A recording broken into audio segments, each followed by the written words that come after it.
ચતુર્થી પહેલા શ્રી યમુનાષ્ટકનો પાઠ કરી લઈએ. અથ શ્રી યમુનાષ્ટકમ. નમામિ યમુનામહં સકલ સિદ્ધિ હેતો મુદા મુરારી પદ પંકજ સ્ફુરદ મંદરેણુત્કટા તટસ્થ નવકાનના પ્રકટ મોદ પુષ્પાંબુના શુરાસુરસુપૂજિત સ્મરપિતુશ્રિયં બિભ્રતિં કલિન્દગિરિમસ્તકે પતદમन्दपूरोज्ज्वला विलासगमनोलशत् प्रकटगण्डशैलौनता सघोषगतिदन्तुरा समधिरूढदोलोत्तमा मुकुन्दरतिवर्धिनीं जयति पद्मबन्धो सुता भुवं भुवनपावनी मधिकता मने कसवनै प्रियाभिरिव सेवितां शुकमयूरहं सादिभिः तरङ्गभुजकङ्कणा प्रकटमुक्तिकावालुका नितम्बतटसुन्दरीं नमत कृष्णतुर्यप्रियाम् अनन्तगुणभूषिते शिवविरञ्चिते वस्तुते घनाघननिभे सदा ध्रुवपरासरा भ्रेष्टदे विशुद्धमथुरातटे सकलगोपगोपीवृते कृपाजलधि संसृते मम मनः सुखं भावय अयाचरणपद्मजा मुररिपोः प्रियं भावुका समागमनतो भवत् सकलसिद्धिदा सेवतां तया सदृशतामियात् कमलजासपत्नीवयत् हरिप्रियकलिन्दया मनसि मे सदा स्थीयतां नमोऽस्तु यमुने सदा तव चरित्रमत्यद्भुतं न जातु यमयातना भवति ते पयः पानतः यमोऽपि भगिनी सुतान् कथमुहन्ति दुष्टानपि प्रियो भवति सेवनात् तव हरे यथा गोपिकाः ममास्तु तव सन्निधौ तनुनवत्व मे तावता न दुर्लभतमारति मुररिपो मुकुन्द प्रिये अतोऽस्तु तव लालना सुरधुनि परं सङ्गमात् तवैव भुवि कीर्तिता न तु कदापि पुष्टे स्थितैः स्तुतिं तव करोति कः कमलजासपत्ने प्रिये हरे यदनुसेवया भवति सौख्यमा मोक्षतः इयन्तव कथाधिका सकलगोपिका सङ्गम स्मरश्रमजलाणुभिः सकलगात्रजैः सङ्गमः तवाष्टकमिदं मुदा पठति सूरसूते सदा समस्तदुरितक्षयो भवति वै मुकुन्देरतिः तया सकलसिद्धयो मुररिपुश्च सन्तुष्यति स्वभावविजयो भवेत् वदति वल्लभ श्रीहरेः. સુંદર શ્રી યમુને મહારાણીજી કી જય.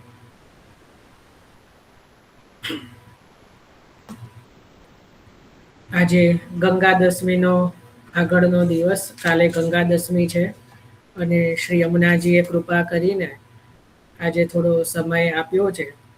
તો પહેલાં તો થોડું મારા સ્મરણમાંથી નીકળી ગયું કે આપણે યષ્ટપદી બાકી છે, પછી અચાનક યમુનાજીએ જ યાદ કરાયું. તો આજે જેટલા શ્લોક આગળ થાય એ લઈએ આપણે. શ્રી યમુનાષ્ટપદી છેલ્લે આપણે ચિંતન કરેલું, ત્યારે આ શ્રી યમુનાષ્ટપદી જે છે એની રચના કયા ભગવદીય માટે શ્રી ગોસાઈજીએ પ્રભુ ચરણે કરી એ આપણે જોયેલું. એના પછી આ અષ્ટપદીની રચનાનો હેતુ શું છે એનું આપણે ચિંતન કરેલું કે ભાઈ ઓલરેડી શ્રી મહાપ્રભુજીએ શ્રી યમુનાષ્ટકમ દ્વારા શ્રી યમુનાજીના સ્વરૂપનું, લીલાનું, ગુણનું આ વર્ણન કરેલું છે, સ્તુતિ કરેલી છે. તો શ્રી ગોસાઈજીએ સ્વતંત્રથી આપનું શું કારણ રહ્યું હશે કે શું કારણ છે કે જેના કારણે આપે આ અષ્ટપદીની રચના કરી, તો એનું પણ આપણે ચિંતન કરી ચૂક્યા છીએ. એના પછી આપણે આ અષ્ટપદીની પૂર્વ ભૂમિકા જોયેલી, જો બધાને યાદ હોય તો, કે ભાઈ એનો મૂળ વિષય શું છે આ અષ્ટપદીનો, એ આપણે ચિંતન કરેલું. એના પછી આપણે આ અષ્ટપદીને જ્યારે પ્રારંભ કરી અને એનો પ્રથમ, દ્વિતીય અને તૃતીય એમ 3 શ્લોક સુધી એ દિવસે આપણે ચિંતન કરેલું. અને આ અષ્ટપદી ઉપર કઈ કઈ ટીકાઓ છે એનું પણ સૂક્ષ્મ આપણે ચિંતન કરેલું કે કઈ કઈ ટીકાઓ અવેલેબલ છે. 2 ટીકા છે. એક તો શ્રી ગોસાઈજીના પંચમલાલજી રઘુનાથ પ્રભુચરણ, શ્રી રઘુનાથજી આદ્ય પંચમ પીઠાધીશ્વર, અને એક વ્રજ ભાષાની ટીકા, એમ 2 ટીકા પ્રાપ્ત થાય છે. એનું આપણે ચિંતન કરેલું. અને આ 3 શ્લોક આપણે જે છે અષ્ટપદીના પ્રથમ, દ્વિતીય અને તૃતીય, એ રીતે 3 શ્લોક આપણે જોયેલા. નમો દેવી યમુને, નમો દેવી યમુને.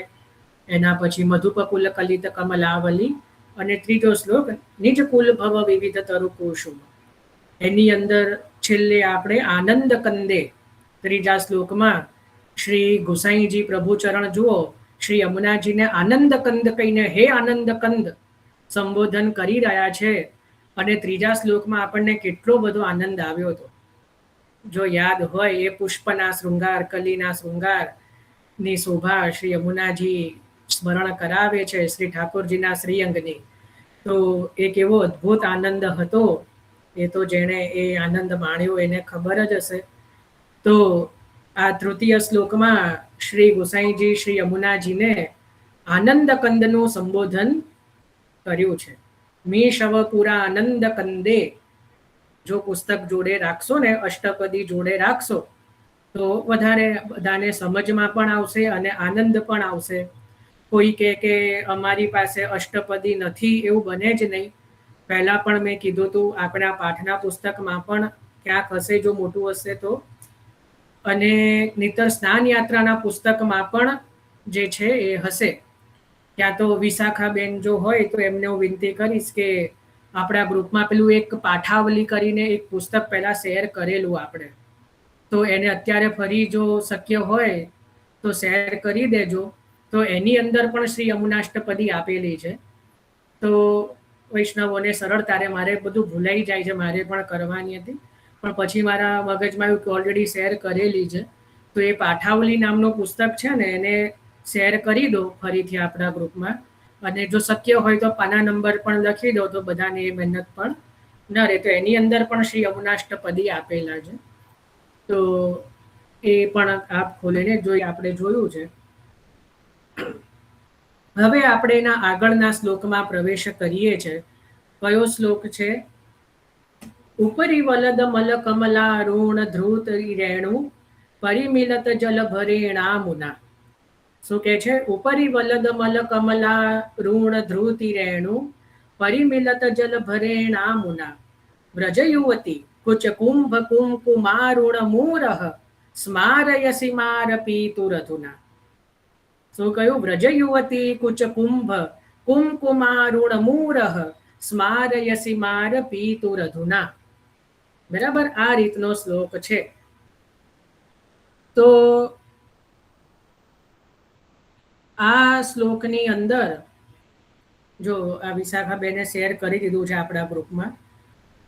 કદાચ કોઈને પાસે ન હોય તો એ પાઠાવલીનું પુસ્તક ખોલો, આપણા ગ્રુપની અંદર જે છે એની અંદરથી પણ શ્રી યમુનાષ્ટપદી મળી જશે.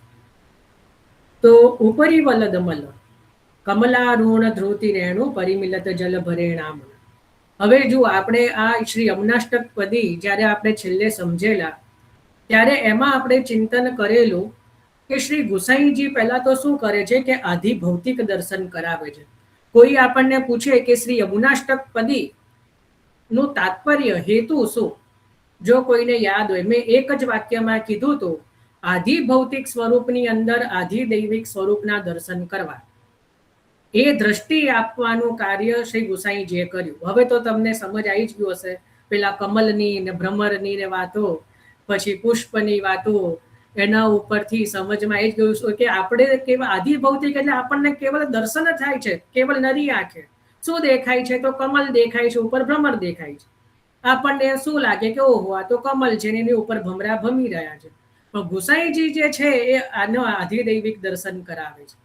બરાબર ને? એટલે એ રીતે અલગ અલગ શ્રી યમુનાજીના દ્રશ્યો જે છે એની ઉપર એના જે છે એની ઉપર અલૌકિક આધિદૈવિક સ્વરૂપના દર્શન કેવી રીતે કરવા, એ દર્શન જે છે એ શ્રી ગોસાઈજી કરાવે છે. હવે એ જ વસ્તુને આગળ લઈ જતા ઉપરી વલદમલ. હવે જુઓ, એક દ્રશ્ય આધિભૌતિક અહીંયા માની લો કે આપણે શ્રી યમુનાજીના તટ પુલિન ઉપર ઠાડા છીએ, ઊભા છીએ, એટલે ઠાડા છીએ, ઊભા શબ્દ એટલે ત્યાં આપણે છીએ પુલિન ઉપર. અને યમુનાજીના પુલિન ઉપર શું છે તો કે બહુ બધી રજ છે. કારણ કે મુરારી પદ પંકજ સ્ફુરદ અમંદરેણુત્કટામ જમનાષ્ટકમાં આવે છે ને. આનો અર્થ પહેલા તો જો આ શ્લોકનો બેઝ શું, તો મુરારી પદ પંકજ સ્ફુરદ મંદ રેણુત્કટામ એટલે હે યમુનાજી આપના જલ કરતા આપની વાલુકાજી વિશેષ છે. જલ કરતા વાલુકા વધારે છે, રજ વધારે છે, જલ ઓછું છે. બરાબર. બીજી બધી નદીઓ કેવા હોય કે જેમાં જલ વધારે હોય, રજ ઓછી હોય. યમુનાજીમાં ઉલટું છે, યમુનાજીમાં રજ વધારે છે, જલ ઓછા છે. બરાબર, રજની અધિકતા છે. તો હવે અહીંયા એક દ્રશ્ય ગુસાઈજી એવું બતાવે છે કે કદાચ ક્યારેક એવા દર્શન થાય કે રજ, જે રજ છે શ્રી યમુનાજીના પુલિન ઉપર, તો એ જે રજ છે એ કોઈ કારણથી, એટલે બહુ પવનનો વેગ હોય, કે પવન આવ્યો હોય ને પવનના વેગથી એ રજ યમુનાજીના જલ ઉપર જ્યારે ઉડે અને યમુનાજીના જલ ઉપર જ્યારે ફેલાય, સમજો આપણને શું દર્શન થાય કે યમુનાજી વહી રહ્યા છે શ્યામ જલ, અને એની ઉપર આ જે છે જે યમુનાજીના જ પુલિનની રજ, અને કોઈ પવન આદિના કારણે એ જે રજ ઉડીને યમુનાજીના જલમાં એ સંમિલિત થાય, એટલે જલની ઉપર એ રજના દર્શન થાય. બરાબર. તો એના આધિદૈવિક સ્વરૂપ શું, તો એની અંદર શું ભાવના છે, એમાં એની દ્રષ્ટિએ આપી રહ્યા છે કે જે સમયે આપના જલ ઉપર, જે જલની ઉપર આ જે રજ છે, હવે રજ કેવા રંગની છે તો કે છે પિત્ત રંગની છે અને ચમકતી છે. યમુનાજીના રજના દર્શન બધાએ કર્યા હશે, અને ના કર્યા હોય તો યમુનાષ્ટકની અંદર સ્પષ્ટ રીતે આવે છે સ્ફુરદ, અમંદ, ઉત્કટામ. આ ત્રણ શબ્દ વાપર્યા મહાપ્રભુજીએ. મુરારી પદ પંકજ સ્ફુરદ અમંદ રેણુત્કટામ, એટલે યમુનાજીની રજ માટે ત્રણ વિશેષણ વાપર્યા. પહેલો વાપર્યો સ્ફુરદ, એના પછી અમંદ, અને ત્રીજું ઉત્કટામ. સ્ફુરદ એટલે ચમકતી, જે ચમકી રહી છે. આપણે યમુનાજીની રજ, તમે રજના દર્શન કર્યા હોય તો રજ કેવા હોય તો કે ચમકતી વાલુકા છે. બરાબર ને. અમંદ એટલે પુષ્કળ, અને ઉત્કટ એટલે જલથી પણ રજ અધિક છે, ઉત્કટ. બરાબર. એટલે અહીંયા પણ સ્ફુરદ શબ્દ ત્યાં પણ શ્રી મહાપ્રભુજી યમુનાષ્ટકમાં જે છે વાપર્યો છે. ચરણ પંકજ રેણુ જમુને જુદેની. તો એવી જ્યારે જે રજ છે, એ રજ કેવી છે તો કે છે પિત્તરંગની છે. તો એ જ્યારે રજ ઉડીને જ્યારે યમુનાજીના જલ ઉપર જાય છે તો કેવા દર્શન થાય છે તો કે છે કે જે સમયે એ રજ ઉડીને યમુનાજીના જલ ઉપર જાય છે ત્યારે અધુનામ શબ્દ, એટલે અત્યારે હાલ પણ આપ એ સ્વરૂપના દર્શન કરાવો છો કે જે સમયે શ્રી ઠાકોરજી સ્વામિનીજી અથવા તો કોઈ વ્રજભક્તને જ્યારે આલિંગન કરે ત્યારે એ ભક્તના હૃદય ઉપર અથવા તો સ્વામિનીજીના અંગ ઉપર જો કઈ કંકુ કે કેસર લાગેલું હોય, બરાબર. હવે આપણે ધારો કે અહીંયા આપણે કંકુનું તિલક કર્યું છે, અને ઠાકોરજીની જે હાઈટ છે એ તો વિશાળ જ હોય, કારણ કે પ્રભુ તો આપણું એટલે સ્વામિનીજીનું મસ્તક ક્યાં આવે તો પ્રભુના હૃદય ઉપર આવે. કોઈ ભક્તનું હૃદય જ્યારે ભક્તને આલિંગન કરે, જય જય શ્રી વલ્લભ પ્રભુ શ્રી વિઠ્ઠલેશ સાથે, તો એમાં પણ શું આવે છે, ગોકુલેશ બાથ ભરે છે. એમાં એક શબ્દ આવે છે ને કે રસિક તાહિકો ભરત બાથે, એવો શબ્દ છે. તેને જેના પર જે મહાપ્રભુજી ગુસાઈજીનો ગુણગાન કરે એના પર પ્રભુ પ્રસન્ન થઈને એને આલિંગન કરી દે. બરાબર. બાથે શબ્દ ત્યાં છે. તો એ જ રીતે અહીંયા પણ જે સમયે શ્રી ઠાકોરજી શ્રી સ્વામિનીજીનું અથવા તો કોઈ એવા વ્રજ યુવતીને આલિંગન કર્યું હોય તો એ સમયે એ સ્વામિનીજીના અંગ ઉપર અથવા તો કોઈએ વ્રજ ભક્તના અંગ ઉપર લાગેલું કંકુ અથવા તો કેસર એ પ્રભુના હૃદય ઉપર જ્યારે લાગી જાય છે એ સ્વરૂપની શોભાનું આપ અત્યારે સ્મરણ કરાવી રહ્યા છો. અધુનામ અત્યારે પણ આપ એ જ સ્વરૂપનું સ્મરણ અમને કરાવી રહ્યા છો. કયા સ્વરૂપનું? તો કે જે સમયે શ્રી ઠાકોરજીએ કોઈ ભક્તને પોતાના આલિંગનમાં લીધા હોય અને એ ભક્તના મસ્તક ઉપર લાગેલું કંકુ અથવા તો એના શ્રીઅંગ ઉપર લાગેલું કેસર એ પ્રભુના અંગ ઉપર લાગી જાય છે. કારણ કે આલિંગન લીધું એટલે પ્રભુનું મસ્તક ઉપર છે, ભક્તનું થોડું નીચે છે, તો છાતી ઉપર અહીંયા મસ્તક લાગે છે. તો એ સમય એ જે બિંદી આદિ કરી છે પ્રભુના જે છે વક્ષસ્થળ ઉપર લાગી જાય છે. તો એવી શોભા કે જ્યારે આપનું આ શ્યામ જલ છે એ શ્રી પ્રભુનું શ્યામ અંગ વર્ણ છે અને એની ઉપર જે આ રજ છે એ જાણે ભક્તોનું અંગ ઉપર લાગેલું કેસર અથવા કંકુ છે. એ જ્યારે એના અંગ દર્શન થાય છે જલ ઉપર, ત્યારે આપ એવી શોભાને ધારણ કરો છો કે જે સંયોગ સમયે શ્રી ઠાકોરજીએ કોઈ ભક્તને આલિંગનમાં લીધા હોય અને એ સમયે એ ભક્તનું કંકુ અથવા કેસર જ્યારે પ્રભુના શ્રીઅંગ ઉપર લાગી જાય ત્યારે પ્રભુના શ્રીઅંગની શોભા કેવી દ્રશ્યમાન થાય, એના દર્શન કેવા થાય, એનું આપ અધુના સ્મરણ કરાવો છો. અધુના એટલે અત્યારે પણ, એટલે હાલ પણ આપ એ સ્વરૂપના અમને દર્શન પ્રગટ કરાવો છો. નૈન પ્રગટ લીલા દિખાવે.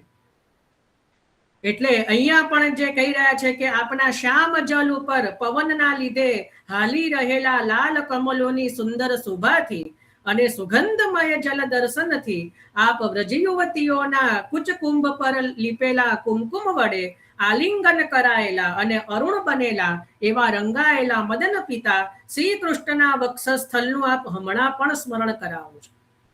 અત્યારે પણ અધુનામ કરાવી દીધું છે એવું નહીં, અત્યારે પણ અધુના માર પિતુર અધુના, અધુના શબ્દ વાપર્યો એટલે અત્યારે પણ હાલ પણ અમને એવી શોભાઓનું દર્શન આપ કરાવો છો.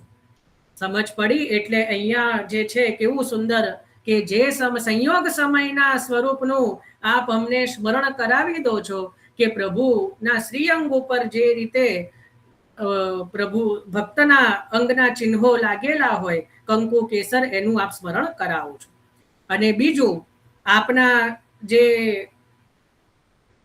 જલની અંદર જે લાલ કમલ આદિ જે બધા ખીલેલા છે અને એના કારણે આપનું જે જલ જે છે એ સુગંધિત બની જાય છે. તો જાણે એવું લાગે છે કે પ્રભુએ એવા ભક્તને પોતાના આલિંગનમાં લીધા હોય કે જેના શ્રીઅંગમાંથી કમલ જેવી સુગંધ આવી રહી છે. એવા ભક્તને જ્યારે પ્રભુએ આલિંગનમાં લીધા હોય અને એનું જ્યારે કંકુ કેસર પ્રભુના શ્રીઅંગ ઉપર લાગી જાય, એવા એ સમયના એ સંયોગ સમયની શોભાનું હે યમુને આપ અમને અત્યારે પણ દર્શન કરાવો છો. બરાબર? તો આ એનો ચોથો શ્લોક છે. થોડું શૃંગાર આદિ રસનું વર્ણન છે, કદાચ કોઈને સમજવામાં ન પણ સમજાય, પણ આમાં તો મેં કીધું હતું પહેલા પણ કે દરેકના પાત્રતા અલગ અલગ હોય, દરેકનો અધિકાર અલગ અલગ હોય, એટલે એ રીતે જ આ ચાલશે. તો જેને જેટલું સમજ પડે એટલું, પણ ક્યારે પણ ભગવદ લીલાની અંદર કોઈ પણ પ્રકારનો વિષય વિકાર આદિનું ક્યારે પણ એવી બુદ્ધિ કરવી જોઈએ નહીં. તો હવે આપણે આનો આગળનો શ્લોક લઈએ છે. અધિરજની હરિ વિહરતી મિક્ષિતુમ કુવલયાભિધ સુભગ નયનાન્યુષતિ તનુષે નયન યુગ મલ્પમિતિ બહુતરાણી ચ તાની રસિકતા નિધિ તયા પુરુષે. કયો શ્લોક છે? અધિરજની હરિ વિહરતી મિક્ષિતુમ કુવલયાભિધ સુભગ નયનાન્યુષતિ તનુષે નયન યુગ મલ્પમિતિ બહુતરાણી ચ તાની રસિકતા નિધિ તયા પુરુષે. હવે આ શ્લોકની અંદર એક નવું દ્રશ્ય બતાવે છે શ્રી ગુસાઈજી કે શ્રી યમુનાજીની અંદર રાત્રિના સમયે આપણે દર્શન કરીએ. રાત્રિમાં એવી અમુક જગ્યાઓ છે, મેં પહેલા પણ કીધું હતું કે શ્રી યમુનાજીની વિશેષતા શું નદી તરીકે. કોઈ કે ગંગે યમુને ચ આગળ જે પણ આવતી હોય નદીઓ, સરસ્વતી આદિ, પણ યમુનાજીનું મુખ્યતા શું, એટલે યમુનાજીની અલગ શું વિશેષતા છે? તો આપણે યાદ કરો, ચિંતન કરેલું કે એક જ એવા નદી છે કે જેમાં કમલ ખીલે છે, બરાબર? અને દિવસે તો કમલ ખીલે જ ખીલે, રાત્રે પણ કુમુદિની ખીલે છે. કુમુદિની એટલે શ્વેત કમલ કે જે રાત્રિના સમયે ખીલે. બાકી કમલ હંમેશા તળાવમાં જ ખીલે, કોઈ નદીમાં કમળ ન ખીલે. શ્રી યમુનાજી એકમાત્ર એવા છે કે જેમની અંદર દિવસમાં લાલ કમલ ખીલે છે અને રાત્રિના જે છે કુમુદિની એટલે શ્વેત કમલ શ્રી યમુનાજીમાં એ પ્રગટ થાય છે. પણ દરેક જગ્યાએની એની અમુક જગ્યા છે, સ્થળ છે, એ ત્યાં જ એ કમલ જે છે એ પ્રગટ થાય છે. તો હવે ગોસાઈજી આપણને એક નવા દર્શન કરાવી રહ્યા છે આ શ્લોકની અંદર, કે રાત્રિના સમયે જે શ્રી યમુનાજીની અંદર કુમુદિની એટલે શ્વેત કમલો જે ખીલે છે એનો ભાવ શું? એનો ભાવ શું? આપણને તો કદાચ રાત્રિના સમયે કદાચ કોઈક સ્થળે યમુનાજીમાં શ્વેત કમલના દર્શન થઈ જાય, એ કરી લીધા, પણ એનો ભાવ શું? આપણે પેલા જ્યારે મથુરાના બ્રાહ્મણ જેમના માટે આ અષ્ટપદી શ્રી ગોસાઈજીએ પ્રગટ કરી, તો હજી એ જ્યારે આપણા આખી આ અષ્ટપદી થઈ જાય એટલે એક વસ્તુ મને યાદ કરાવજો અથવા તો મને કહેજો કે કેમ શ્રી યમુનાજીએ કમલ પ્રગટ કર્યું, કે તું એ કમલ पे बैठ के जा, કીધું કે ના કીધું? વાર્તાજીમાં વાંચજો. તો એનો મેં ત્યારે પણ કીધું હતું, એનો જવાબ આ અષ્ટપદીની અંદર છે. કેટલા બધા અલગ અલગ ભાવો જે છે કમલના શ્રી ગોસાઈજીએ પ્રગટ કર્યા છે. તો હવે આની અંદર પણ કુમુદિની જે રાત્રિના સમયે જે કમલ ખીલે છે એના ભાવ શ્રી ગોસાઈજી બતાવી રહ્યા છે. તો એના માટે શું કહી રહ્યા છે? અધિરજની એટલે જે અડધી રાત્રે કે રાત્રિના સમય,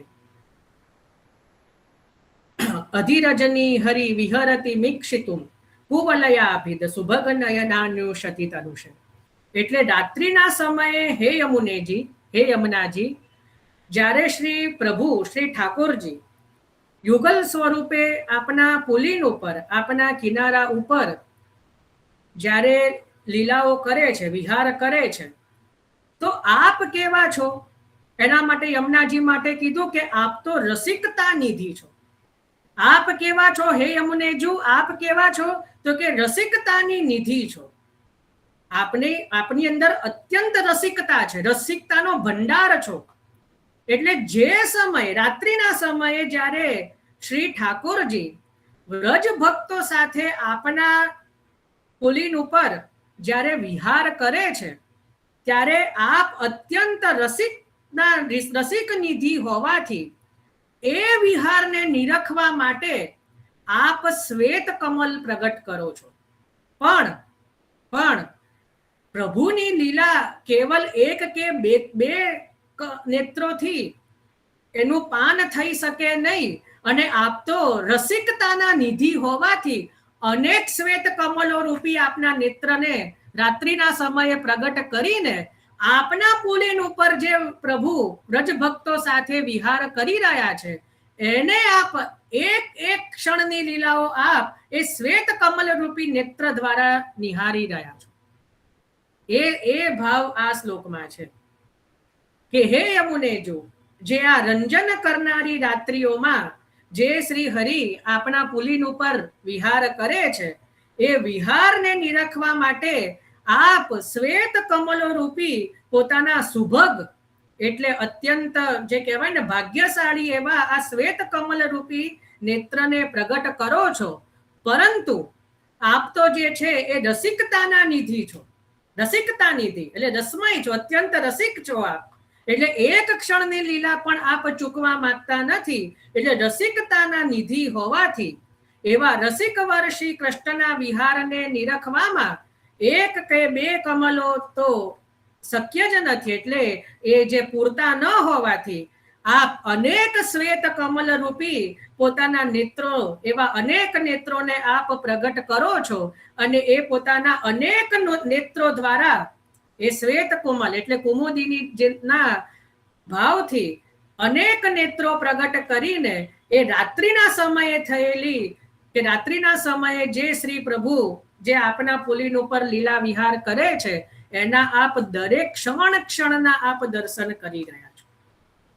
એટલે એટલા બધા શ્રી યમુનાજી રસિક છે કે એક ક્ષણની લીલા પણ આપને જો વિસ્મૃત થાય કે એ ના થાય તો આપ એ સહન કરી શકતા નથી. એટલે એક કે બે કમલ આપને જે છે એ જે કહેવાય કે પૂરતા લાગતા નથી. એટલે અનેક શ્વેત કમલ એટલે કુમુદિની રૂપી જે નેત્ર કમલો આપ પ્રગટ કરો છો, એટલે એ જે શ્વેત કમલો જે છે રાત્રિના સમયે શ્રી યમુનાજીની અંદર જે કુમુદિની રૂપે એ બીજું કઈ નહીં પણ હે યમુનાજી આપના આ અનેક નેત્રો છે જે આપ આ શ્વેત કમલ રૂપી પ્રગટ કર્યા છે. અને શેના માટે કર્યા છે? તો આપના પુલિન ઉપર જે પ્રભુ પોતાના ભક્તો સાથે જે લીલા વિહાર કરી રહ્યા છે એને આપ એના એ નેત્ર દ્વારા નિહાળી રહ્યા છો. બરાબર. તો આ છે અધિરજની હરિ વિહરતી. અધિરજની એટલે રાત્રિના સમયે હરિ એટલે ઠાકોરજી, વિહરતી એટલે જે વિહાર કરે છે, અને મિક્ષિતું એને આપ દર્શન કરવા માંગો છો. એટલે કુવલયા ભીદ સુભગ નયનાન્યુ શતિ તનુષે એટલે જે છે આપ આપના સુભગ નેત્રોને પ્રગટ કરો છો. પણ નયન યુગમ અલ્પમિતિ એટલે આ બે એક કે બે નેત્રો જે છે યુગ એટલે બે એવા બે નેત્રો તો બહુ અલ્પ છે. ઇતિ એટલે એના કારણે બહુત રાણી એટલે બહુ બધા નેત્ર આપ પ્રગટ કરો છો. કેમ? કારણ કે તાની રસિકતા નિધિ આપ તો રસિકતાના નિધિ છો. તથા પુરુષ એટલા માટે આપ કરો છો કારણ કે આપ રસિકતાના નિધિ છો. ખ્યાલ આવ્યો? સમજ પડી ને? આ રીતે આપણે આ 5મો શ્લોક પણ જે છે એનું પણ ચિંતન કર્યું. ઉપરી ચલદ વલ એ જોયો અને અધિરજની હરિ એ જોયો. આ રીતે આપણે 2 શ્લોક અત્યારે જોયા. હજી એક 3જો શ્લોક લઈએ છે. સમજ પડી ને આ 2 શ્લોકમાં? કોઈને કઈ પ્રશ્ન કે કઈ હોય તો કહો.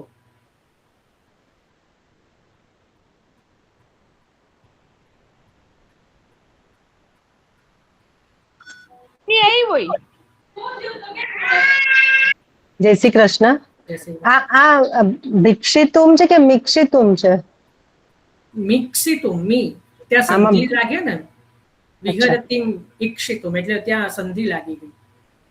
ઓકે. જય શ્રી કૃષ્ણ.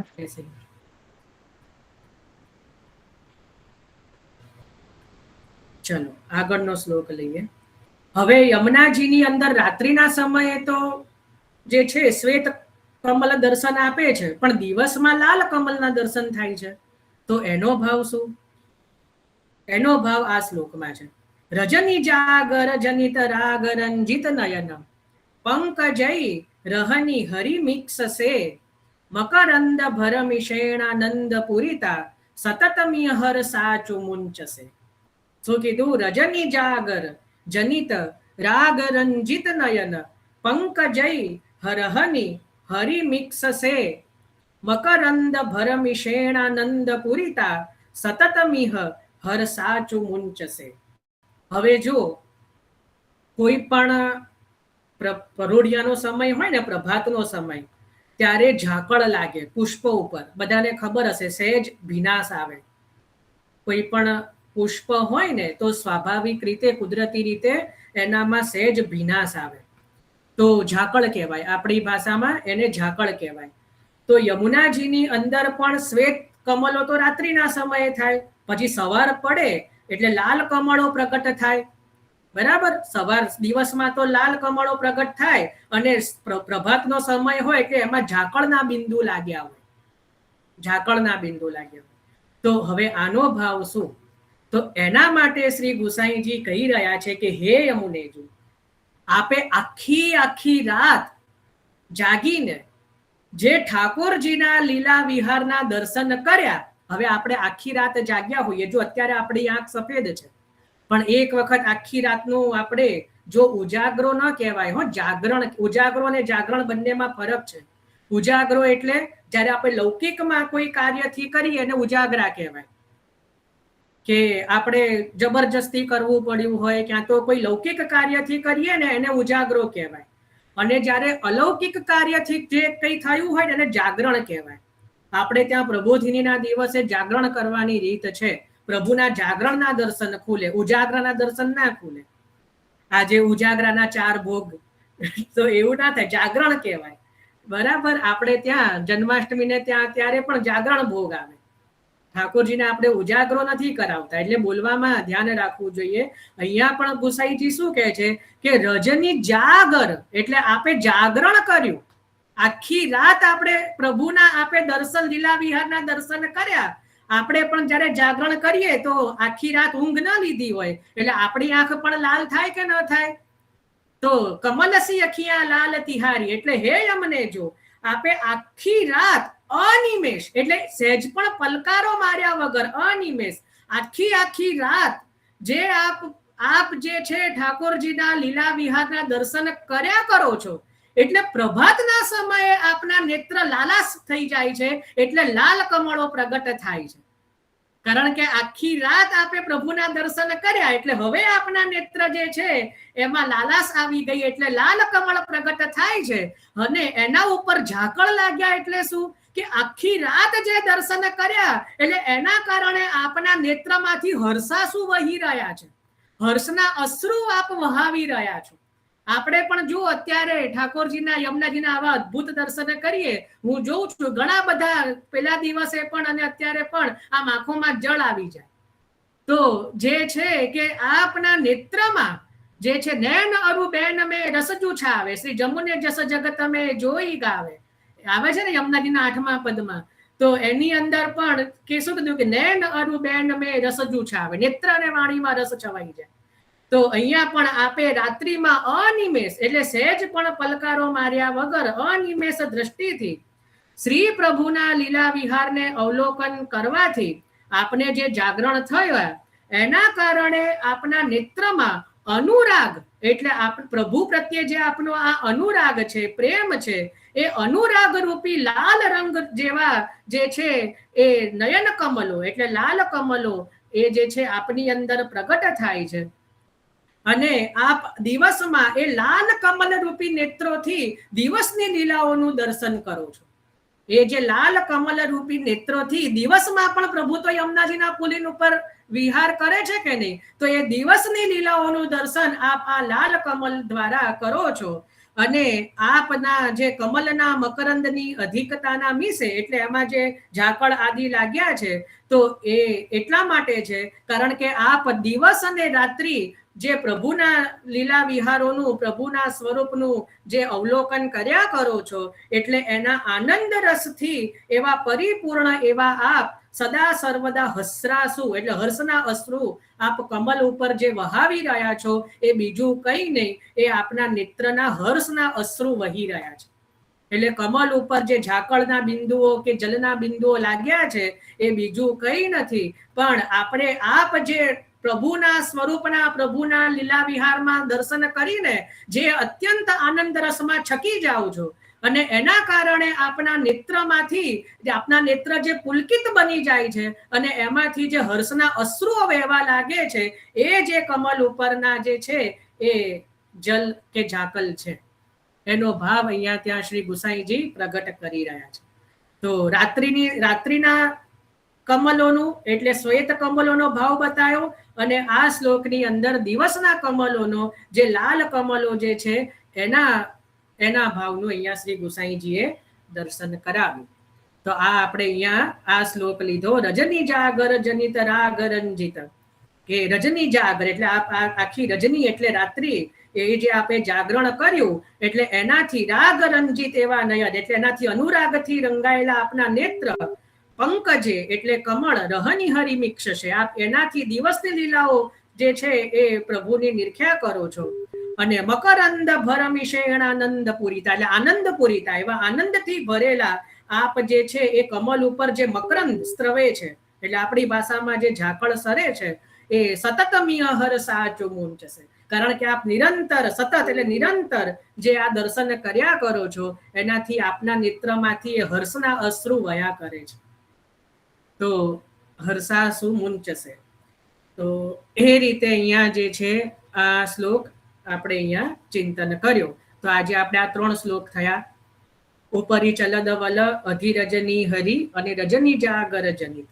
એ રીતે આ 3 શ્લોક અહીંયા આપણે લીધા. આગળનો એક શ્લોક હજી લઈ લઈએ, વાંધો નથી. હજી 15 મિનિટ છે તો એમાં એક શ્લોક થઈ જશે.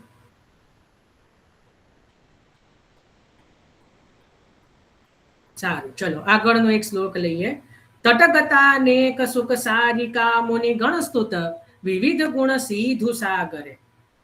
તટગતાનેક સુખ સારિકા મુનિ ગણસ્તુત વિવિધ ગુણ સિંધુ સાગરે.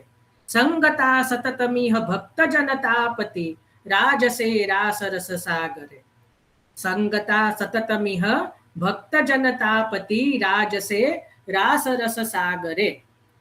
બરાબર, આ રીતનો શ્લોક છે. હવે આની અંદર જે છે એની અંદર પણ શ્રી યમુનાજીના અષ્ટકમાંથી યમનાષ્ટક જે મહાપ્રભુજીનું એની અંદર જે વર્ણન કર્યું છે, ભુવમ ભુવન પાવની મધિકતા મને કસ્વને પ્રિયાભીરિવ સેવિતા સુખ મયુર હંસાદિભી. તો એ ભાવથી અહીંયા તટગતા અનેક સુખ સારિકા મુનિ ગણસ્તુત એ શબ્દ છે. બરાબર, તો હવે આની અંદર છે ને આ શ્લોકની અંદર અલગ અલગ ચરણો છે.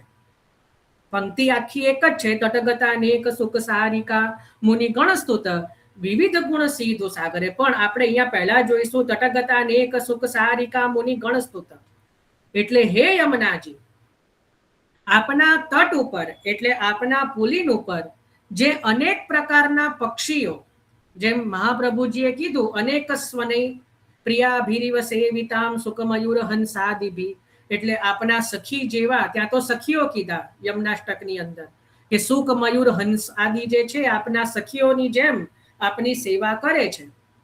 બરાબર ને, તૃતીય શ્લોકમાં. અહીંયા શ્રી ગુસાઈજી કહે છે કે તટગતા અનેક એટલે આપના તટ ઉપર જે સ્થિર કરીને રહ્યા છે, જે આપના તટ ઉપર વાસ કરીને રહ્યા છે એવા અનેક પક્ષીઓ. કેવા? તો સુખ સારિકા આદિ જે છે, સુખ મયુર હંસાદિ બી જેમ છે, તો જે સુખ સારિકા આદિ જે પક્ષીઓ છે, સારિકા એટલે કોયલ, સુખ એટલે પોપટ. તો પોપટ કોયલ આદિ જે પક્ષીઓ છે એ વાસ્તવમાં પક્ષી નથી. તો કોણ છે? તો કે છે એ મુનિગણો જે છે એ છે મુનિગણો છે. તો મુનિગણો આપના પુલિન ઉપર પક્ષીઓ બનીને રહ્યા છે. કેમ? કારણ કે પ્રભુના પુલિનમાં એટલે યમુનાજીના પુલિનમાં પ્રભુ વિહાર કરે છે અને મુનિઓનો દેહ પૂમ ભાવ છે, પુરુષ ભાવ છે, અને લીલામાં પૂમ ભાવ. ભાઈ એક બે વૈષ્ણવોના મુખમાં બ્રહ્માંડના દર્શન થઈ ચૂક્યા છે. એટલું બધું પણ કઈ કંટાળાજનક મને નથી લાગતું આ છે. તો એવું ના કરો, પછી મને બી એવું લાગશે કે થોડો વિષય અઘરો હોઈ શકે, પણ દરેકને સમજમાં ન આવે એ પણ હું સમજી શકું છું. તો તટગતા અનેક સુખ સારિકા મુનિ ગણ સ્તુત એટલે મુનિગણો જે છે ને એ આપણા પુલિન ઉપર પક્ષીઓ બનીને રહ્યા છે, અનેક પ્રકારના સુખ સારિકા આદિ. હવે કેમ મુનિગણો પક્ષી બનીને રહ્યા છે? કારણ કે મુનિઓ જે છે એ પ્રભુના દર્શન કરવા માટે લાલાયિત રહે છે, પણ મુનિ ભાવથી. એક તો મુનિ જે છે એ શું કરે? સાધન કરે, તપ કરે, અને પ્રભુ કૃપા સાધ્ય છે, કોઈ પણ પ્રકારના સાધન સાધ્ય નથી. એટલે મુનિના દેહથી એમને ભગવદ લીલાના દર્શન થવા અશક્ય છે. બરાબર, એટલે યમુનાજી શું કરે છે? કૃપા કરીને એમને પક્ષીનો દેહ આપે છે, પક્ષીનો ત્યાં સ્વરૂપ આપે છે, અને પછી એ પક્ષી દ્વારા જે છે એ યમુનાજીના પુલિન ઉપર વાસ કરે છે, અને અનેક સ્વને એટલે અનેક પ્રકારની જે ગાન કરે છે, જે કુંજન કરે છે, એ કુંજન નથી પણ એ જે છે આપના પુલિન ઉપર વિહાર કરતા શ્રી પ્રભુનું સ્તવન કરી રહ્યા છે. આપના પુલિન ઉપર વિહાર કરતા શ્રી પ્રભુનું એ સ્તુતિ કરી રહ્યા છે. મુનિગણો જે છે એ સ્તુતિ કરી રહ્યા છે, પણ કયા રૂપે? તો કે છે સુખ સારિકા સ્વરૂપે. એટલે તટગતા અનેક સુખ સારિકા મુનિગણ સ્તુતિ એટલે આપના પુલિન ઉપર જે સુખ સારિકા આદિ પક્ષીઓ દેખાય છે એ પક્ષીઓ નથી, વાસ્તવમાં એ તો મુનિજનો છે. એ મુનિજનો એ કુંજારવ કરે છે. એ કુંજારવ એ તો વેદોની ધ્વનિ છે કે જે આ મુનિઓ જે છે પક્ષીના સ્વરૂપે કરી રહ્યા છે. બરાબર, હવે આગળ આવ્યું કેમ કરી રહ્યા છે? કારણ કે આપ કેવા છો? તો વિવિધ ગુણ સિંધુ સાગરે. જો અહીંયા છે ને એક ભૂલ મારાથી થતી હતી, હું સિંધુ સાગરે બહુ પહેલા જયારે શીખતો હતો ત્યારે સિંધુ, પણ આનો અર્થ થાય સીધું. સીધું એટલે આપણે અમૃત, વિવિધ ગુણ સીધું સાગરે. કારણ કે હે યમુનાજી આપ અનંત ગુણ ભૂષિતે, યમનાષ્ટકની અંદર પણ આવે છે ને અનંત ગુણ ભૂષિતે. તો હે યમુનાજી આપ કેવા છો? તો વિવિધ ગુણો જે છે એના સીધું એટલે અમૃતના સાગર રૂપ છો. આપ કેવા છો? વિવિધ ગુણ સીધું સાગરે. કોની સ્તુતિ થાય? કે જેની અંદર ગુણ હોય ને એની સ્તુતિ થાય. જેને કઈ આવડતું હોય એના વખાણ કરીએ. તો કેમ વારંવાર મુનિજનો આપના અને પ્રભુના સ્તુતિ કરી રહ્યા છે? કારણ કે આપ કેવા છો? તો વિવિધ ગુણોના ગુણરૂપી અમૃતના ભંડાર છો. એટલા માટે મુનિગણો આપની સ્તુતિ કરી રહ્યા છે. એટલે તટ ઉપર રહેલા અનેક સુખ સારિકા રૂપી પક્ષીઓ જે વાસ્તવમાં મુનિગણો છે એ આપનું વિવિધ ગુણો રૂપી સુધા સાગરનું ગાન કરે છે. સમજ પડી ને કે વિવિધ પ્રકારના જે ગુણો છે, અનંત ગુણો જે છે એ ગુણોરૂપી અમૃતના સાગરનું જે છે એનું આપ નિરંતર ગાન કરે છે. એવા હે યમુનાજી સંગતા સતતમીહ ભક્ત જનતાપતિ રાજસે રાસ રસ સાગરે. કેટલું સુંદર! સંગતા સતતમીહ ભક્ત જનતાપતિ. આવા હે યમુનાજી આપ કેવા છો? તો કૃપા જલધિ સંશ્રિતે મમ મનઃ સુખમ ભાવય. એનો ભાવ આની અંદર છે. સંગતા સતતમીહ ભક્ત જનતાપતિ. એટલે હે યમુનાજી આપ એવા છો કે આપ ભક્તોના તાપને હરણ કરનારા છો. અને આપ કેવા છો? તો સંગતા સતતમી એટલે આપ પ્રભુનો સંગમ જે છે એનાથી સતત શોભી રહ્યા. કૃપા જલધિ સંશ્રિત એટલે પ્રભુ કૃપાના સાગર રૂપી એવા જે પ્રભુ છે એના નિરંતર સંયોગમાં શોભી રહ્યા છો. એવા આપ રાજસે એટલે રાજી શોભી રહ્યા છો. કારણ કે આપ કેવા છો? તો રાસ રસ સાગરે. રાસ રસ સાગર શ્રી યમુને જુ જાની.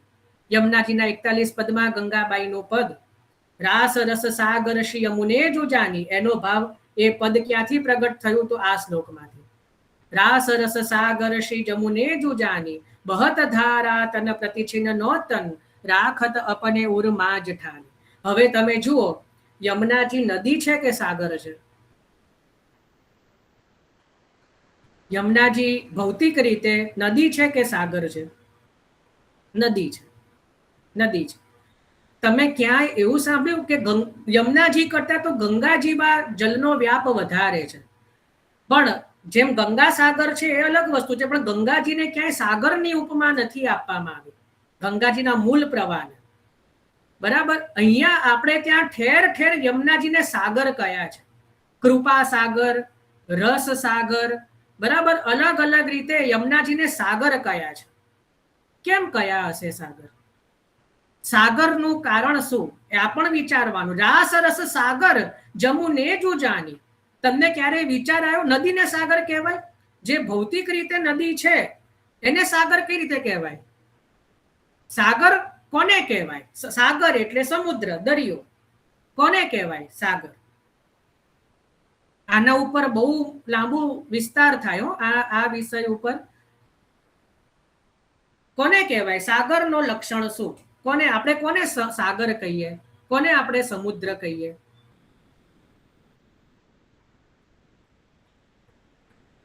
અરે બધા આટલા મોટી મોટી ઉંમર. હા બોલો ઉષાબેન. સમુદ્ર બહુ ખૂબ ઘેરો હોય એને સાગર કે. એટલે જે બધી લીલા છે તો નદીઓ એ ઘેરી હોય છે. કુંડાળ કોઈક વાર ગંગાજીમાં ડૂબકી લગાવજો, બહુ ઘેરી છે. ના, પણ સમુદ્ર જેટલી નહીં. એવું માપી ના શકીએ ને આપણે. ઘેરી તો ઘેરી છે, પણ કહેવાય વધારે સમુદ્રને ઘેરો કહેવાય. હા, એક સાચું વાત છે. તો મસ્ત. હા, સાચી વાત. ચલો, એક કારણ આ થયું. ચલો બીજું. મીનાબેન. બધી નદીઓ ભેગી થાય. જય શ્રી કૃષ્ણ. જય શ્રી કૃષ્ણ. જેમાં બધી નદીઓ ભેગી થાય અને મળે એ સાગર થાય. સુંદર. સમુદ્રની અંદર બધી નદીઓ મળે. સુંદર. ચલો મીનાબેન. જય શ્રી કૃષ્ણ ભાઈ. જેનામાં અગાધતા છે, જે ક્યારેય મર્યાદા ઓળંગતો નથી. ગમે એટલું જળ આવે, ક્યારે ભરતી આવે તો પણ મર્યાદા નથી ઓળંગતો, કે ઓટ આવે તો પણ મર્યાદા ઓળંગતો નથી. એને સાગર કહેવાય. એવું એવું કારણ હવે બહુ એવું ના હોય કે મર્યાદા ન ઓળંગે એટલે સાગર થાય, બહુ અલગ વસ્તુ. ચલો વિદ્યાબેન. જય શ્રી કૃષ્ણ જયભાઈ. જય શ્રી કૃષ્ણ. બધી નદીઓનું ત્યાં મિલન થાય છે એટલે બધી જ નદીઓના ગુણ એમાં આવેલા છે સાગરમાં. સુંદર સુંદર. ચાલો સુંદર. વર્ષાબેન. જય શ્રી કૃષ્ણ. જય શ્રી કૃષ્ણ. રત્નોની ખાન હોય છે. બહુ સુંદર સુંદર. રત્નોની. ચલો ધ્રુવભાઈ. જય શ્રી કૃષ્ણ. જય શ્રી કૃષ્ણ. એટલું જલ એટલું બધું કે જેને માપી ના શકાય, અગણિત. સુંદર સુંદર. અગાધ. સુંદર. છાયાબેન.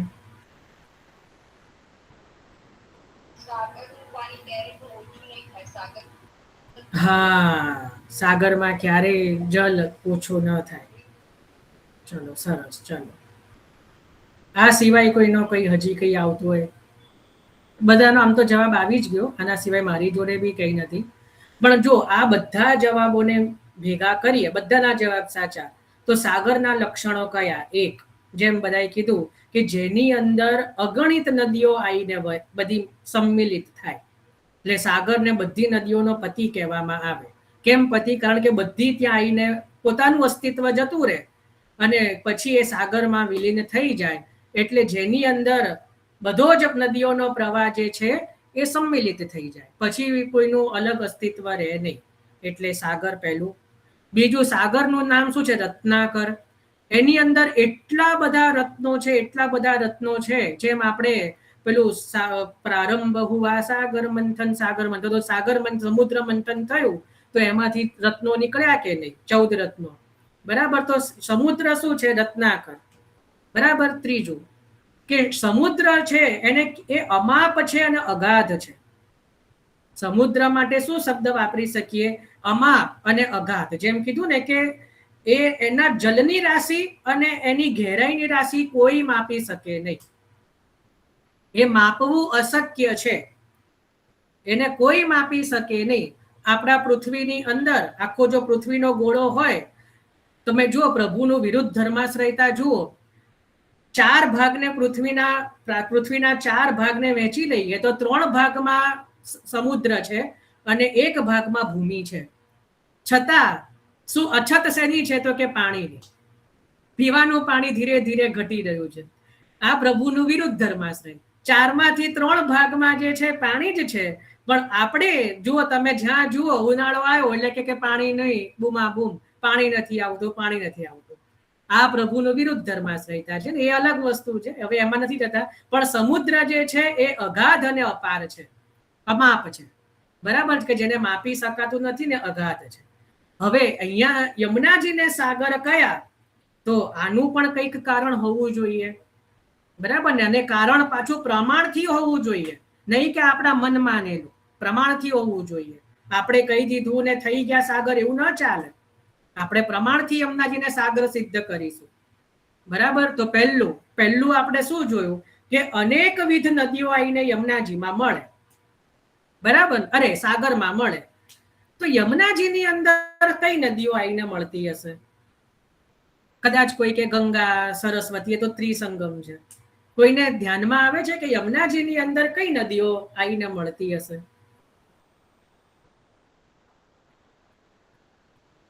અદ્ભુત અલૌકિક નદીઓ છે. ચલો એ પણ કીધું, લૌકિક નદીઓમાં ના જતા, એટલે કોઈ નર્મદા ને કાવેરી ને બધું ના કહેતા.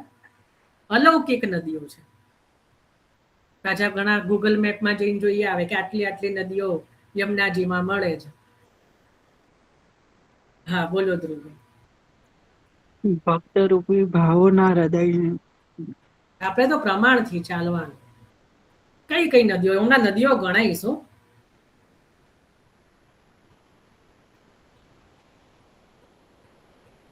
કોઈને જો બધાને નદીઓ ખબર છે, વિચારો, પણ આપણને સમજમાં નથી આવતું. જો અહીંયા આવ્યું ને, કોઈએ લખ્યું કાલિંદી ને વિરજા નદી મળે છે. હા બોલો વર્ષાબેન. જય શ્રી કૃષ્ણ. ગંગાજી, સરસ્વતી, ગંગા. હા, જો કેટલી બધી નદીઓ મળી. હું વારંવાર કહું છું, ભૌતિક નદીઓમાં ના જાઓ, અલૌકિક નદીઓ મળે છે યમુનાજીની અંદર. નથી સમય લેવો આપણે સૌથી પહેલી નદી, જે સમયે નંદાલયની અંદર નંદ મહોત્સવ થયો, એ સમયે નંદાલયની અંદર દૂધ દહીંની નદીઓ વહી.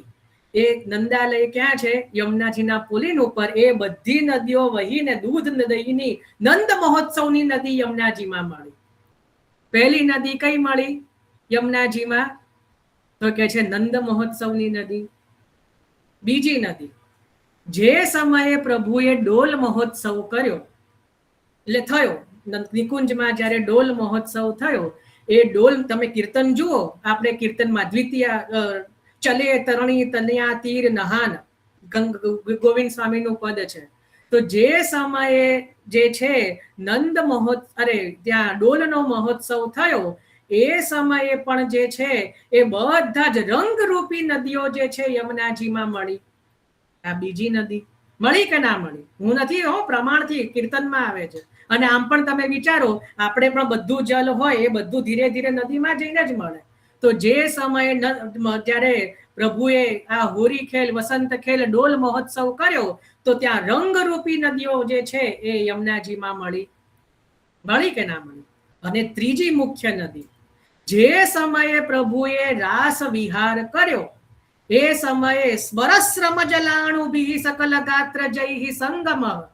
જ્યારે પ્રભુના અને ભક્તોના અંગ અંગમાંથી પ્રશ્વેદ રૂપી નદીઓ જે વહી, એ નદી પણ યમુનાજીમાં મળી. સ્મરશ્રમ જલાણુ ભી સકલ ગાત્ર, એનો તો આ સ્નાન યાત્રા ઉત્સવ છે કે 6 મહિનાના રાસ પછી ઠાકોરજીએ યમુનાજીમાં જલ વિહાર કર્યો, એ તો સ્નાન યાત્રા છે. એટલે તો આ અષ્ટપદી ગાવામાં આવે છે. તો એ સ્મરશ્રમ જલરૂપી નદી એ યમુનાજીમાં જઈને મળી. એટલે તો રાસ રસ સાગર શ્રી યમુને જુજાની. આગળ વાંચો તો ખરા, એ પદ વાંચ્યું હોય ને, એ પદ કરતા હોય, બહત ધારા તન પ્રતિછિન્ન નો તન રાખત અપને ઉર્મા જઠાની. કહી તો દીધું ગંગાબાઈએ, પણ આપણને વર્ષોથી પદ કરીએ છીએ પણ સમજતા નથી ને કે બહત ધારા તન, અનેક પ્રકારની ધારાઓ તનમાંથી વહી રહી છે. કોઈના, હવે તમે આમાં પણ વિશેષતા જુઓ, દરેક ભક્તના અંગમાંથી અલગ અલગ પ્રકારની સુગંધ આવે છે. કોઈ ભક્તના અંગમાંથી મોગરાની સુગંધ આવે. આપણે ત્યાં અત્તર શું છે? તો કોઈ આ બધા ભક્તોના શ્રીઅંગની સુગંધ છે. તો કોઈ ભક્તના અંગમાંથી મોગરાની સુગંધ આવે છે, કોઈનામાંથી ચમેલીની આવે, કોઈનામાંથી ગુલાબની, કોઈનામાંથી કમલની, કોઈનામાંથી ચંપાની. તો યમુનાજીની અંદર શેની સુગંધ આવે? તો કે સોંધાની.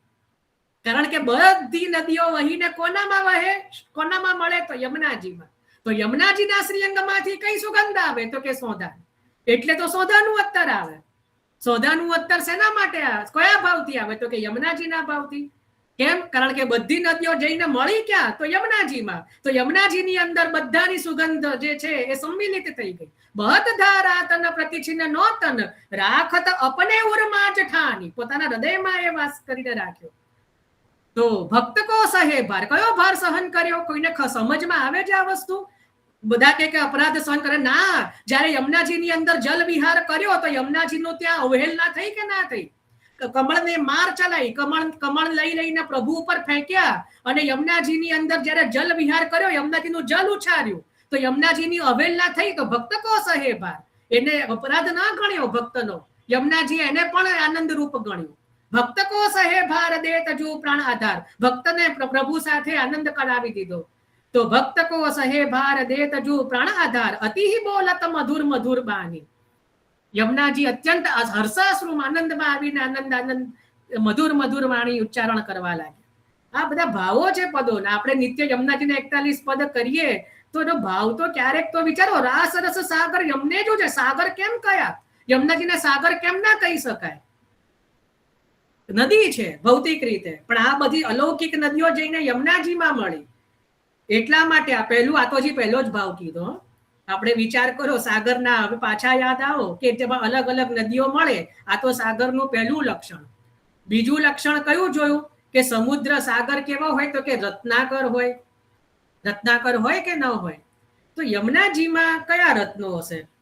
પેલું તો પેલામાંથી તો મસ્ત રત્નો નીકળ્યા બધા. ધન પેલું શું કહેવાય, પેલો મણી નીકળ્યો ને સાક્ષાત લક્ષ્મીજી નીકળ્યા ને ઉચ્ચ સૈવા ઘોડો નીકળ્યો, 14 રત્નો નીકળ્યા. યમુનાજી માંથી કયા રત્નો નીકળ્યા હશે?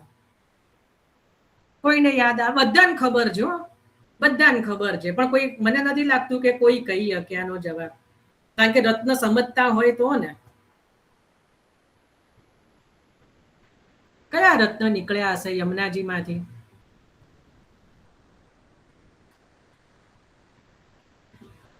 પેલા તો રત્ન કોને કહેવાય એ સમજવું પડે.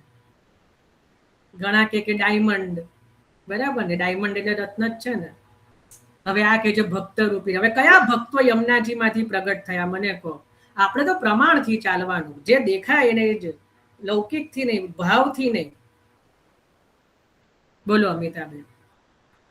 એટલે આ તો ખાલી કહું છું, આ યમુનાજીમાં જે રજ હોય ને એ આપણે રજ એને રત્ન કહેવાય નહીં, રજને તો ત્યાં મોતી કીધું, પણ એવા રત્ન કયા નીકળ્યા? ચલો સમય નથી લેતો, બહુ સમય થઈ જાય. આમાં કીર્તનનો જ આધાર આપું. યહ ધન ધર્મ હિતે પાયો, ઠાકોરજીને રત્ન માન્યા. અરે ગોપીજનો યમુનાજી માંથી ક્યાં પ્રગટ થયા છે પ્રભુ? જલમાંથી. જલમાંથી કયા? યમુનાજીના નદીમાંથી કયા રત્નો નીકળ્યા? કયા રત્નો નીકળ્યા? નવનીત પ્રિયાજી ક્યાંથી પ્રગટ થયા? યમુનાજી માંથી. ગોકુલચંદ્રમાજી ક્યાંથી પ્રગટ થયા? યમુનાજી માંથી. કે જે પણ નિધિ સ્વરૂપો ક્યાંથી પ્રગટ થયા? મથુરાનાથજી યમુનાજીની ભેખડમાંથી થયા કે નહીં? પ્રગટ થયા કે નહીં? તો ખૂબ ભૌતિક રીતે જ ચાલો, પ્રમાણ લાવો. ભાવથી ક્યાં જોવાનું છે આપણે? આપણા અરે રણછોડલાલજી નું વચનામૃત તો તમે વાંચો. રણછોડલાલજી રાજનગર વાળા એ તો શું કહે છે? વૈષ્ણવોના માથે બિરાજતા ઠાકોરજી પણ યમુનાજી માંથી પ્રગટ થયા છે, તો જે પુષ્ટ થઈ શકે. જો તમે એવો ભાવ નહીં રાખો કે મારા ઠાકોરજી યમુનાજી માંથી પ્રગટ થયા છે, તો આપના ઠાકોરજી પુષ્ટ ન થઈ શકે. આપના ઠાકોરજી આપને અનુભવ નહીં જતા. આવું ચોખ્ખું લખે છે. ઠાકોરજીનું જે નિધિ સ્વરૂપો ક્યાંથી પ્રગટ થયા? નિધિ સ્વરૂપો રૂપી રત્ન શ્રી યમુનાજી માંથી પ્રગટ થયા. થયા છે કે નહીં? મને કહો, હું ખોટું કહું છું? આમાં કીધું જોઈ લો. કોઈ પણ કે ભાઈ ગુસાઈજી કે મહાપ્રભુજી કે ઉનકી જનોઈ में से ઉલઝાઈ કે બાલકૃષ્ણજી પ્રગટ થયા કે ના થયા? તો કેટલા બધા નિધિ સ્વરૂપ, બધા જ નિધિ સ્વરૂપો જે છે. શ્રીનાથજીની પીઠિકામાં આપણે જોયું હતું કે શ્રી યમુનાજીની લહેરો બિરાજે છે કે નહીં? ચિંતન કરેલું કે નહીં? તો આ રત્ન, આનાથી મોટા રત્નાકર શું હોય કે જેની અંદરથી નિધિ સ્વરૂપો પ્રગટ થાય, શ્રી ઠાકોરજી પ્રગટ થાય? એનાથી મોટા રત્નો હોય? યહ ધન ધર્મ હિતે પાયો, તો ઠાકોરજી જ રત્ન રૂપે છે. અહીંયા સમજ પડી કે નહીં? ઠાકોરજી પ્રગટ, નિધિ સ્વરૂપો પ્રગટ થયા. એટલા માટે યમુનાજી રત્નાકર છે, એટલા માટે સાગર છે. ખ્યાલ આવ્યો ને? હવે ત્રીજામાં જઈએ. શું જોયું આપણે કે સમુદ્ર કેવો હોય? કે અગાધ હોય, અમાપ હોય. એમાં આપણે હવે ભાવથી ચાલીશું. તો અહીંયા જે આવ્યું રાસ રસ સાગર, યમુનાજી રાસ રસ અને કૃપાના સાગર છે, ભાવના નિધિ છે. દરેક ભક્તના ભાવ જે છે એ યમુનાજીની અંદર સમાયેલા છે. અને યમુનાજી કેવા છે? યહી જાનત સબ પ્રેમ ગતિ કે, દાસ પરમાનંદ પાય અબ બ્રજચંદ, યહી જાનત સબ પ્રેમ ગતિ કે. આ જે યમુનાજી છે એ બધાના જ, અને પ્રેમની ક્યારેય ગતિ માપી શકાય નહીં. પ્રેમનો કે ભાવની કોઈ ગહનતા કોઈ માપી શકે નહીં. એ હંમેશા અગાધ હોય. યમુનાજીનું સ્વરૂપ કેવું છે? તો કે પ્રેમ સ્વરૂપ છે, પ્રેમ લક્ષણા છે, ભક્તિ સ્વરૂપા છે. એટલા માટે યમુનાજી સાગર છે, કારણ કે યમુનાજીનો જે સ્નેહ છે એ શ્રી યમુને સુખકારિણી પ્રાણપતિ કે, એ જે યમુનાજી જે સુખ આપનારા છે, એ જે પ્રકારે સુખ આપે છે ભક્તોને અને ઠાકોરજીને, એ અગાધ છે, અમાપ છે. એને માપી શકાય એમ નથી. એનો કોઈ પણ રીતે એને જે કહેવાય અગાધ, એની અગાધતા એટલી બધી છે કે એને આપણે પહોંચી શકીએ નહીં. યમુનાજીના ભાવને આપણે પહોંચી શકીએ નહીં. એટલું બધું આપનું વાત્સલ્ય છે. એટલા માટે શ્રી યમુનાજી સાગર છે કે નહીં? વિચારો. આમાં ક્યાં ગંગા, વિરજા ને ગોદાવરી ને કાવેરી આવે? બોલો. આપણી તો ગંગા, ગોદાવરી, કાવેરી બધી નંદ મહોત્સવમાં આવી ગઈ. જે દૂધ દહીંની નદીઓ વહી ને એમાં, એ દૂધ દહીંની નદીઓ કેવી હોય? સફેદ હોય. ગંગાજી કેવા છે? સફેદ. એટલે આપણા માટે તો એ જ ગંગા છે. આ બધા ભાવો છે, બધા પુષ્ટિ માર્ગના. આપણે પેલી ગંગાજીમાં સ્નાન કરવાથી શું મળવાનું? નંદ મહોત્સવમાં દૂધથી સ્નાન ના કરીએ? એ જ અપની તો સફેદી, એ જ અપની ગંગા હે. તો આ રીતે થોડો ભાવના આવેશમાં આવી જાય. પણ રાસ રસ સાગરે, રસના આપ સાગર છે. તો આપ જે છે રાસ રસના સાગર હોવાથી શ્રી કૃષ્ણમાં સતત સંયોગ પ્રાપ્ત કરતા અત્યંત શોભી રહ્યા છો. એટલે જ્યારે પ્રભુ રાસ વિહાર કરે, રાસ મંડળમાં પણ સ્વામીની સ્વરૂપે આપની સર્વાધિક શોભા પ્રગટ થાય છે. નદી સ્વરૂપે કે ભૌતિક સ્વરૂપે તો છે જ, પણ જે સમયે રાસ મંડળમાં આપ પધારો છો ત્યારે આપ રાસ રસના સાગર હોવાથી આપ જે છે એ અત્યંત જે કહેવાય સર્વથી અધિક આપની શોભા પ્રગટ થઈ જાય છે આપોઆપ. કારણ કે આપની અંદર બધાના ભાવો સંમિલિત હોવાથી આપ પોતે જ રાસ રસના સાગર રૂપ છો. સમજ પડી? તો આ રીતે આપણે તટગતા અનેક સુખ સારિકા મુનિ ગણસ્તુત વિવિધ ગુણ સિંધુ સાગરે સંગતા સતતમીહ ભક્ત જનતાપતિ રાજસે રાસ રસ સાગરે. તો તટ ઉપર રહેલા અનેક સુખ સારિકા જે મુનિગણો એ આપના વિવિધ ગુણરૂપ અમૃત સાગરનું ગાન કર્યા કરે છે. એવા હે યમુનાજી, એ ભક્તજનોના તાપને આપ હરનારા છો. અને આપ તો સ્વયં રાસ રસના સાગર એવા આપ પણ છો, અને પ્રભુ પણ કૃપા જલથી સંશ્રિતે છે. એટલે કૃપા જલના સાગર છે એના સદૈવ આશ્રિત છો, સદાય સંયોગમાં મગ્ન છો. સદા આપ એમના સંયોગમાં રહેલા હોવાથી આપની શોભા અપ્રિતમ છે. આપની શોભાનું જે છે એ કોઈ વર્ણન કરવું સ્તુતિન તવ કરોતી કે શક્ય જ નથી. આપની શોભા જે છે એ અવર્ણનીય છે. અતિહિ આનંદ સો સુરસુતા રાજેરી માઈ, એટલે અતિ અદ્ભુત આનંદ સો સુરસુતા રાજ. તો એ રીતે અહીંયા શ્રી યમુનાજીના જે છે એ સ્વરૂપનું લીલાનું વર્ણન અહીંયા આવ્યું. આ રીતે આપણે અહીંયા જે 4 શ્લોક લીધા છે, અહીંયા જે આપણે વિરામ રાખીએ છીએ. હજી બીજા 2 શ્લોક તો આ અષ્ટપદીના અને એના પછી 2 શ્લોક જે છે એ વિજ્ઞપ્તિના એ આપણા બાકી રહેશે. એ કે આગળ પછી જ્યારે આપણે શ્રી યમુનાજીની ઈચ્છા હશે ત્યારે આપણે જરૂરથી આગળ એ લઈને વિરામ કરીશું. તો આ વિરામ લેતા પહેલા સત્સંગનો એક ખાલી કહી દઉં. કાલે ગંગા દશમી છે, હું તો નહીં જોડાઈ શકું, પણ સેવા તો આપણે કરવાની જ છે જે નિયમથી જે પ્રકારે. પણ ગંગા દશમીના દિવસે અને સ્નાન યાત્રાના દિવસે એટલીસ્ટ એ 2 દિવસે, બીજા દિવસોએ ના થાય પણ આટલા એ 2 દિવસે આટલું અવશ્ય કરો. શું કરો? એક તો અપરસમાં સ્નાન કરીને અપરસ બને ત્યાં સુધી શુદ્ધતાથી એક આસને બેસીને મંગલાચરણ, શ્રી યમુનાષ્ટક કરો. આ યમુનાજીની અષ્ટપદી ગુસાઈજીની હવે તો બધાને આવડે છે, બધા એમને ફેમિલિયર થઈ ગયા છે. ત્રીજું હરિરાયજી કૃત યમુના વિજ્ઞપ્તિ અષ્ટક, કૃષ્ણ સમા, કૃષ્ણ રૂપા, કૃષ્ણ રસાત્મિકા. બહુ સરળ છે એનું ઉચ્ચારણ, એનો પાઠ બહુ સરળ છે. એટલું કરો અને 41 પદ. બીજું કશું ન થાય તો આટલું તો શ્રી યમુનાજીને સ્મરણ કરીને, યમુનાજીનું સ્મરણ કરીને આટલું અવશ્ય કરવું જોઈએ. ઇતિ મે મતિ. આ મારો મત છે, પછી કરવું ના કરવું તો દરેક ઉપર છે. પણ આટલું જરૂરથી ગંગા દશમી અને સ્નાન યાત્રાએ અધિક કરજો. એવું નહીં કે સેવામાં કરતા કરી દીધું એમ, સેવાની જોડે જોડે જ નિત્ય યમનાષ્ટક કરીએ છીએ એટલે જોડે આટલે કરી દે એવું નહીં. અલગથી વિશે નિત્ય તો કરવા, નિત્યનું જે કરતા હોય એ કરવાનું. આ હું તમને અધિકનું કહી રહ્યો છું કે અધિક આટલું કરવું. સેવામાં તો રાગ ભોગ શૃંગારથી જે કરવાનું છે કરવાનું જ છે, પણ અધિકતામાં શ્રી યમુનાજીનું આરાધન.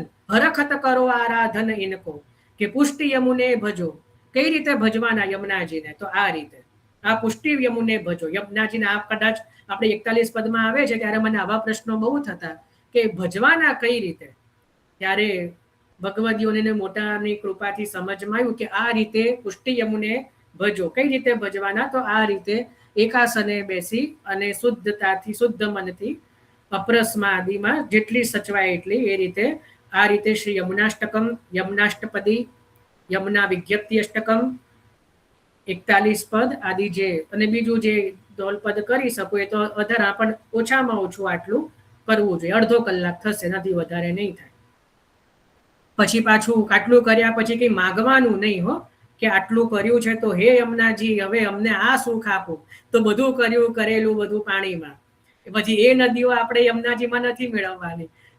એટલે કશું માગવા માટે કે કોઈ ઈચ્છાથી નહીં, આપણી તો એક જ ઈચ્છા હોવી જોઈએ કે વિશેષમાં વિશેષ પ્રભુના સેવા સ્મરણમાં આપણે અગ્રેસર થઈએ અને પ્રભુની શ્રી યમુનાજીની કૃપાનું આપણને વિશેષ અનુભૂતિ થતી રહે અને આપણી જે લીલાનો ક્યાંક કંઈક એવો અનુભવ આપણને સ્વપ્ન આદિમાં પણ થાય તો આપણું અહોભાગ્ય છે.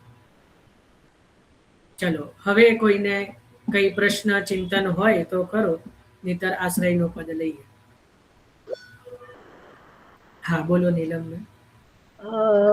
જય શ્રી કૃષ્ણ જયભાઈ. આપણે આ હરિરાય કૃત જે તમે કહો છો ને યમુનાપદી, બોલો હરિરાયજી. હરિરાયજી કૃત યમુનાપદી એ કોઈ પાઠના પુસ્તકમાં છે નહીં. મેં 3-4 પુસ્તક જોયા. અરે આમાં છે ને, આજે મોકલ્યું ને પાઠાવલી, એમાં કદાચ છે. એમાં છે? ઓકે, સારું. તો એમાં જોઈએ. અને એ તો બધાને એ તો અવેલેબલ જ હોય છે. કૃષ્ણ સમા, કૃષ્ણ રૂપા, કૃષ્ણ રસાત્મિકા, કૃષ્ણ લીલા અમૃત જલામ, કૃષ્ણ સંબંધ કારિણી. આ તો બધું મોઢે હોવું જોઈએ. આ તો બધા આપણા નિત્યના પાઠમાં ને એ બધામાં હોવા જોઈએ. આ તો બધે અવેલેબલ છે. મેં પાઠના જે પુસ્તકો જોયા એમાં ના દેખાયું એટલે મેં કીધું. મળી જશે, આ પાઠાવલીમાં તો હશે. ઓકે, સારું. જય શ્રી કૃષ્ણ. હા બોલો વર્ષા.